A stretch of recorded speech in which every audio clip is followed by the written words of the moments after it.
Amanda McCormick, a senior at Florida State in Tallahassee, can tell you all about it. She's deep in debt. I go to Florida State University, 4th year, creative writing and sociology major. I completely support myself, so I came into college without any money. I didn't have a job. Financial aid didn't exactly cut it as far as bills are concerned, so nowhere else to turn. I finally got my first credit card, which was a $2,000 credit limit. Actually has Florida State decor on it. They sent it to me in the mail. I activated it in 45 seconds. Spend money on it 20 minutes later. Things I spent the $2,000 on, food, transportation, rent for my student dorm, books, just bare necessities that I need to be a successful student in college. At this point, I was using the credit to help me survive. Over about 6 months, between 5 cards, I spent less than $4,000. With interest, late fees, penalties, I acquired over $30,000 in debt. I had maybe $5,000 in debt. That's it. That's not bad, right? That's good. Oh God, no one's gonna want to marry me after this. I have a lot of debt. It's about $5,000. Debt that you're racking up on your cards, it's only gaining interest, and it's just going to put even more stress and anxiety in your life. People don't understand that this is a loan, and it's a very, very expensive loan. You use a credit card, you get your bill, you pay it off in full. That's going to keep you out of trouble. Most people don't plan to get into trouble with their debts. Situations would occur, life would happen, and I would have to use that money to fix my car or whatever it is. Like, things happen all the time. I would make very sporadic payments on the cards, but they weren't really consistent because I needed that money for other things. And you come out of work and you have 12 missed calls from creditors. Why haven't you called me back, Ms. McCormick? Well, I'm sorry, I was at work for the past 3 days straight trying to make money. I'm Amanda, I'll be taking care of you. I'm a server at Applebee's. I like the job a lot. It's more fast-paced, so it's more my style. I work about 30 to 35 hours a week and make money. That's all I try to do, I'm a hustler. This is pretty much my only source of income besides grants and scholarships that I've gotten through school. Amanda's situation is not that unusual. Most young people use credit cards, so it's important to pick the right one. When you're comparing credit card offers, you want to get the lowest interest rate possible, and you don't want to pay annual fees. But when you get a card, you might find yourself slapped with all kinds of fees that you never expected. Credit card companies, in that little fine print that you don't read, reserve the right to change that interest rate at any time. Given the pitfalls of credit cards, it's no surprise that some experts advise young people to avoid using them altogether. There was a study out of MIT that showed that when you use credit, you tend to spend anywhere from 30% to 100% more than if you use cash. If you can, starting out in your life, avoid using credit. It is a trap, it is a game you cannot win. For the big things, put it on the credit card, but you better darn well be able to pay it off that next month. Even if you pay just $10 more than the minimum monthly payment, you could significantly reduce the number of years you're paying it back and the amount of interest you're paying back. If you're having problems paying off your credit card, don't panic. There's lots of help available.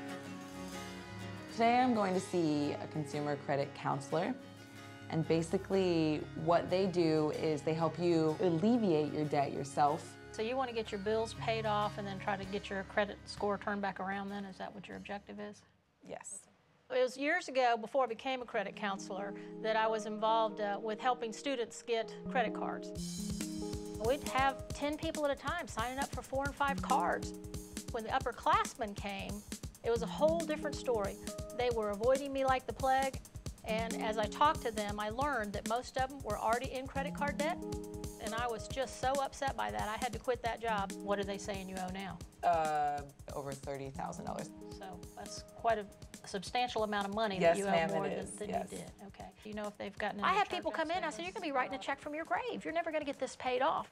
Those companies are going to want a minimum payment of about 3 to 3.5% of the balance.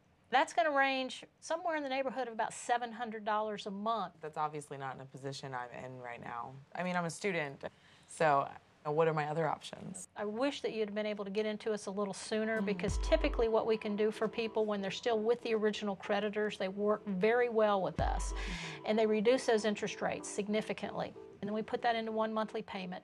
Typically that payment is less than what When you would be currently are in debt, when anyone is in debt, it's looming over you.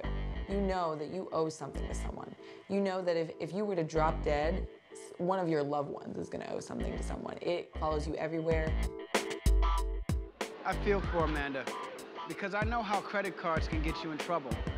I had to get rid of my credit card early on to keep from running it up. But credit can be a good thing when used properly. If you're a student like Amanda, or a college grad, chances are you couldn't have gotten your education without the help of student loans. Tuition is at least 2.5 times what it was when our parents went to college. So even if you have a job while you're in school, a student loan may be the only way you can pay your bills. Typically, most student loans are going to be due 6 months after you are no longer a full-time student. The payments are going to start then. It's about $5,000. Peter Billigus is a financial counselor who travels the country talking to students about money matters. And he's an expert on student loans. And in the studio with us this morning, we have Peter Billigus, who is a financial guru.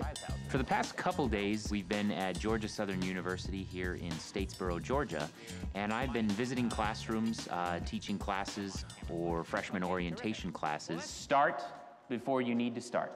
If you forget everything that I'm going to say, I want you to remember this one thing. There is never going to be a good time to get started on your financial life, so you might as well get started today. Peter spends a lot of time during his campus visits counseling students one-on-one. What are you doing, if anything? Most students Peter meets have questions about their student loans. Always done a good job. Do you know if you were able to get subsidized loans or unsubsidized? I actually have a mixture of both. Okay. So subsidized student loans are those loans where the government is paying the interest while you are in school. An unsubsidized loan is when the payments are deferred, but the interest still keeps accruing. So you graduate and that $10,000 has grown to $14,000. One of the things that I might suggest is find out what are the monthly payments going to be on those loans. When you go to apply for your first job, if they offer you a salary of X, you need to know, well, quite frankly, that salary is not going to cover what I've taken out. If you come out of college and you find that you're not making enough, a lot of the student loans now give you options. You can do a deferment, you can do a forbearance. They even have some that are income sensitive so that your payments are based on how much income you're making. Between student loans and credit cards, many young people leave college or trade school with significant debt. That debt can affect the rest of their lives because it's reflected in something called a credit score. That score may be one of the most important grades you'll ever receive. I don't know what a credit score is. I've seen commercials for it, but I think it depends on how much of a loan you can get, but I'm not sure. It basically can tell people how good or bad your credit is. That's basically all I know about it. I think the score that you want to have is like 700.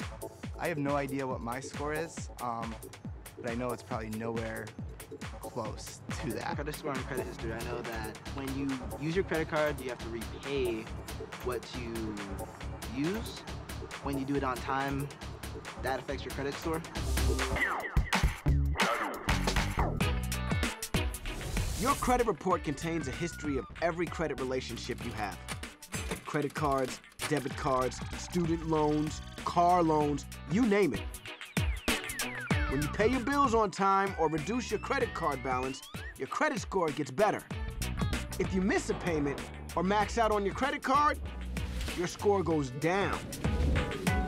Your credit score literally sets the interest rate on any money that you borrow. Maybe tomorrow, you and I both go to buy the exact same car on the exact same day. Because of my terrible credit score, I will pay $7,000 more in interest to buy that car than he will, simply because of this one number. One of the best things that you can do is to check that credit report every year for the rest of your life. There are 3 companies that keep track of your credit history: you're entitled to get a free copy of your credit report annually from each company, so you can see what the lenders will see when you apply for a loan or a credit card. If you decide to use a credit card, remember to compare offers carefully. Pay your whole bill on time to avoid penalty charges, and check your credit report at least once a year. Your financial future is riding on it, so make sure it's right.